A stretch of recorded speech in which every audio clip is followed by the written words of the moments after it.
السلام علیکم. امید دی تاسو بخیر سره څنګه تاسو ته پته را د ملک چې کوم غونډګر دي کوم ته چې موږ ریډ لاین وا هغه کراس کړی دی، عمران خان گرفتار کړی دی او په هغه باندې تشدد روان دی.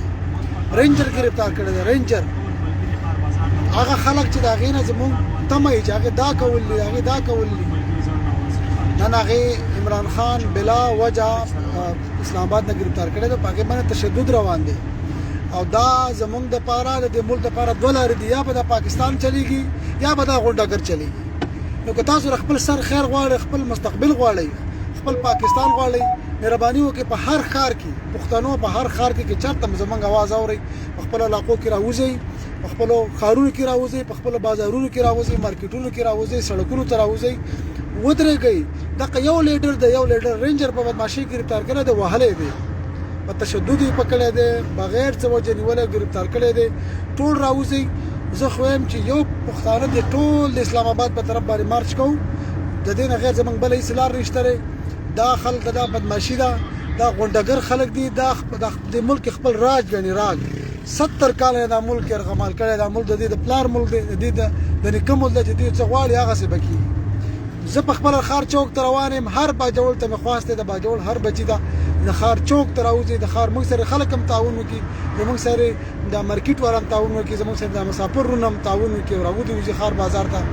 او د عمران خان د عالم اسلام لیډر چې هغه نن په هغه باندې تشدد روان دی، هغه چې کوم دی په هغه باندې نن هیمولیشن دغه وشو، هغه گرفتار شوی دی بغیر څه وجه، بغیر د داسې د کرایم نه، په هغه باندې هېڅ هم نشته. هغې نیولې بدماشي کوي.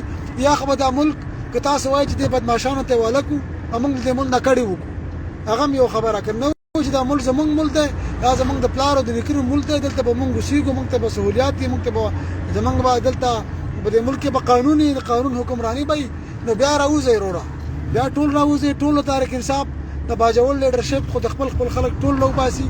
ډاکټر خلیل ته هم کال کړی، لقمان ته هم کال کړی، نور چې څومره خلک زموږ اوري اواز، ټول په دې ساده راوځئ، راځئ چې موږ فاصله وکړو.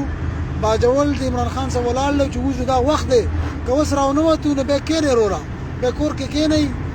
دغه خلک دی دغه به راباندې قابض وي، زموږ به مستقبل مړي، زموږ به روزګار مړي، زموږ نه به رزق مړي او موږ به دقسې د دې خلکو غلامۍ ته ناست یو.